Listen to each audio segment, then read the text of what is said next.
What's going on, guys? It's been a while. Glad to see me. I'm glad to see you too. Yeah, life be life, and as they say, been busy, but I want to get back on this grind again.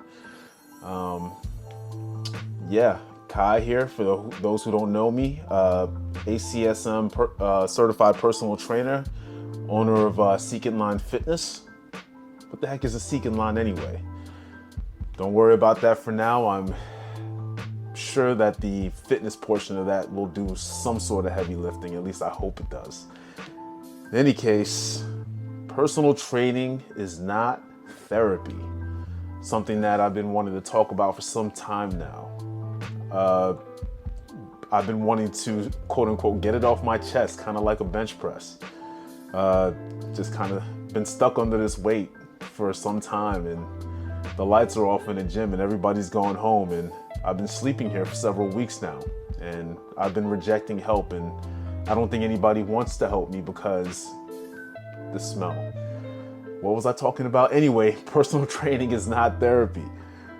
Yes, training can be therapeutic. Exercise in and of itself is therapeutic. But it seems that for a lot of people, the exercise part is secondary, and that's kind of what I want to address. The therapeutic aspect for some people comes first and foremost. And this is problematic for two particularly important reasons. Number one should be obvious. Your trainer is not a licensed therapist, okay? You might feel better for some time talking about deep psychological traumas and trauma dumping during a session because it's good to have somebody to talk to if you don't have someone to talk to. Especially if the person is not part of your immediate social circle. So you can, trauma dump, and who cares, because you're only going to see this person once or twice or 3 times a week, and they don't know who your, mom or dad or girlfriend is, and they're not, if they decide and point and laugh to their friends about how crazy you are, it's irrelevant, right? But your trainer is not trained to have those kind of conversations with you, and they can't give you any real actionable advice on how to build resiliency and the coping mechanisms that are necessary to deal with any traumas that you might be going through. Now, don't get me wrong, having a friendly relationship with your trainer is super, super important. And to some degree, it's helpful to give them metatextual information regarding what's happening in your life. Your trainer needs to know what kind of outside forces are affecting your training, because progression is not always measured in numbers, like sets, reps, and weight. It's sometimes measured in, the quality of the sleep that you're getting, and, what you have going on in the household, and, fights with your husband or wife or whatever.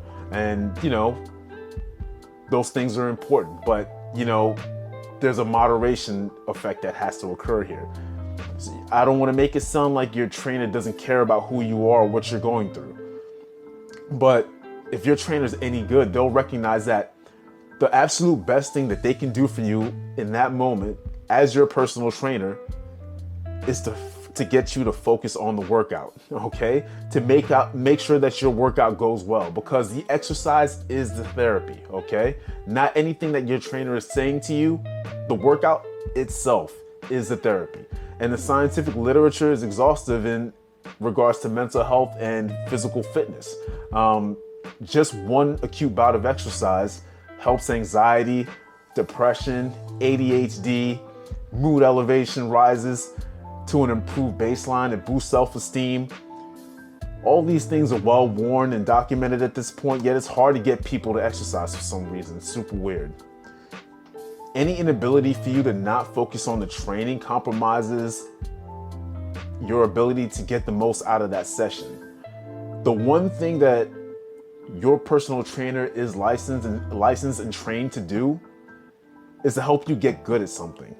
And that something is getting good at exercising. So when you get good at something in a general sense, that improves your sense of self-efficacy and it improves your mental health.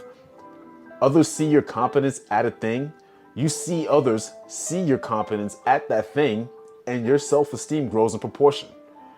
Our sense of self is largely defined by how we think other people see us. There's no escaping this. So now you can do this with just about anything. It doesn't have to necessarily be exercising, but exercising has so many related other benefits in regards to health and longevity that it's just one of those things that everybody should be competent at, in my opinion.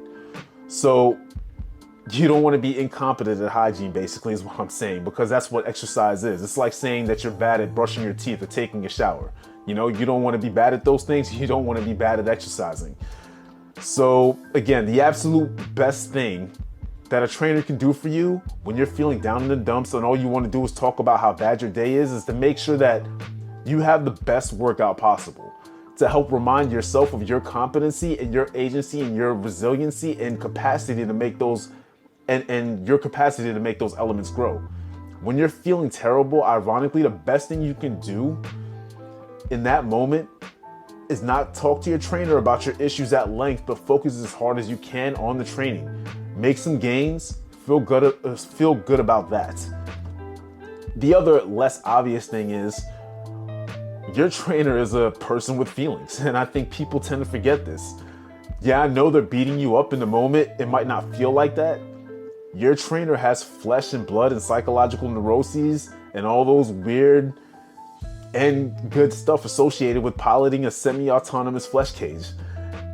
Am I describing Attack on Titan? Anyways, everyone has a mental health and or stress meter that depletes throughout their workday. Most trainers are seeing anywhere from 5 to 20 people a day. So now imagine even half of that amount have something to get off of their chest during a session. And now here you come along, baggage in tow. Your trainer can actually see you hauling your traumas for the day as you drag your feet into the gym like an exhausted sled dog that just mushed its way across icy tundras since 5 p.m. Or they can see it on your face when you log into your Zoom session. If you're feeling the way you do from your day or week or month, how do you think a person that isn't trained to handle traumatic exposition for hours at a time might feel at the end of their day? What kind of quality advice do you think that trainer is going to be able to give to you when they're in that moment? So just some considerations for you. Focus on the workout. Let your trainer be a trainer, not a therapist, because ironically, that is just the best therapy for you and for your trainer. Yeah, nothing else. Welcome me back with open arms. Please take it easy. Peace.